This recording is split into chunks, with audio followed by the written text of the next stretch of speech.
2026 വർഷഫലം. പൂര നക്ഷത്രക്കാരെ സംബന്ധിച്ച് 11-ലായിരുന്നു വ്യാഴം നിന്നിരുന്ന രാശി.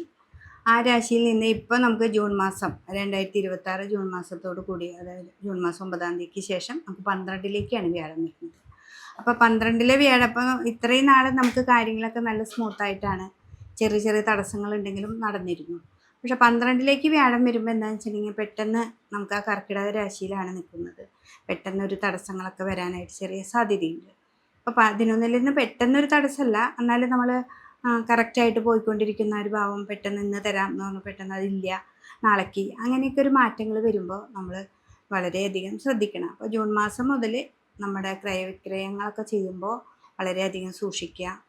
പിന്നെ വാക്കുകളെ വളരെ സൂക്ഷിക്കുക. എന്ന് വെച്ചാൽ പെട്ടെന്ന് ഇതിങ്ങനെ എന്തെങ്കിലുമൊക്കെ വരുമ്പോൾ നമുക്ക് ദേഷ്യം വരും. ലഗ്നത്തിൽ തന്നെ കേതുവാണ് നിൽക്കുന്നത്. അതായത് ചന്ദ്രരാശിയായിട്ടുള്ള പൂര നക്ഷത്രത്തിൽ ചിങ്ങരാശിയിൽ തന്നെ കേതുവുണ്ട്.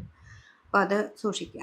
പിന്നെ രോഗാവസ്ഥകൾ, അതായത് അഷ്ടമത്തിൽ ശനിയുണ്ട്, 7 രാഹുവുണ്ട്. അപ്പോൾ അതൊക്കെ ചെറിയ ചെറിയ രോഗങ്ങളെ, ഞരമ്പ് സംബന്ധമായ രോഗങ്ങളെയൊക്കെ നമുക്ക് കാണിക്കുന്നുണ്ട്. എന്നാലും വിഷ്ണുവിനെ നന്നായിട്ട് ഭജിച്ച് നിങ്ങൾ മുന്നോട്ട് പോവുകയാണെങ്കിൽ ഈ തടസ്സങ്ങളൊക്കെ ഒന്ന് മാറിക്കൊണ്ട് തന്നെ മുന്നോട്ട് പോകാനായിട്ട് സാധിക്കും. പിന്നെ നമ്മുടെ കർമ്മത്തിൽ വരുന്ന തടസ്സം, അത് എൻ്റെ എല്ലാ വീഡിയോയിലും ഞാൻ പറയുന്ന പോലെ എന്ത് തടസ്സം വന്നാലും നമ്മൾ കർമ്മം കറക്റ്റ് ചെയ്ത് പോകണം. ഇന്ന് രാവിലെ എണീക്കുമ്പോൾ എന്നാണ് ഇത് പുതിയ ദിവസമാണ് എന്ന് കണ്ടുകൊണ്ട് തന്നെ നമ്മൾ പുതിയതായിട്ടുള്ള തീരുമാനങ്ങൾ എടുത്ത് മുന്നോട്ട് തന്നെ പോയിക്കൊണ്ടിരിക്കണം. ഈ ഒരു വർഷം അവർക്ക് ഗുണങ്ങളും ദോഷങ്ങളും സമ്മിശ്രമായിട്ടുള്ള ഫലങ്ങളാണ് ഉണ്ടാവുക. അപ്പോൾ അതുകൊണ്ട് തന്നെ വിഷ്ണു ക്ഷേത്രത്തിൽ നന്നായിട്ട് പോവുക, ദേവീ ക്ഷേത്രത്തിൽ പോവുക. ദേവി അഞ്ച് കേതു ഉള്ളത് കൊണ്ട് എപ്പോഴും ദേവിയെ ഭജിക്കുന്നത് ഏറ്റവും നല്ലതാണ്.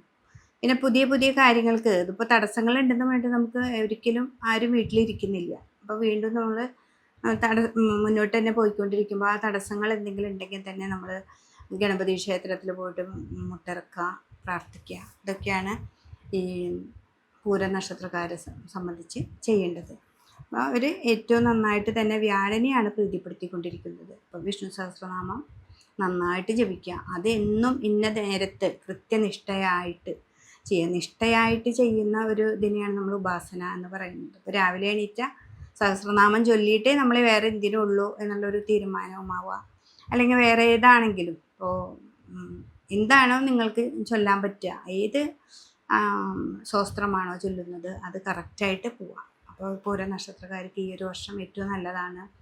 കുട്ടികളാണെങ്കിലും ഇപ്പോൾ വിദേശത്തേക്ക് പോകുന്നതോ അല്ലെങ്കിൽ ഒരു എക്സാം എഴുതി അല്ലെങ്കിൽ ഒരു ഇൻ്റർവ്യൂ, ആദ്യം തടസ്സങ്ങൾ ഉണ്ടായിക്കോട്ടെ, 1-2 പ്രാവശ്യം നമ്മൾ അതിനു വേണ്ടി പിന്നാലെ പോയി കഴിഞ്ഞാൽ നമുക്കത് കിട്ടും.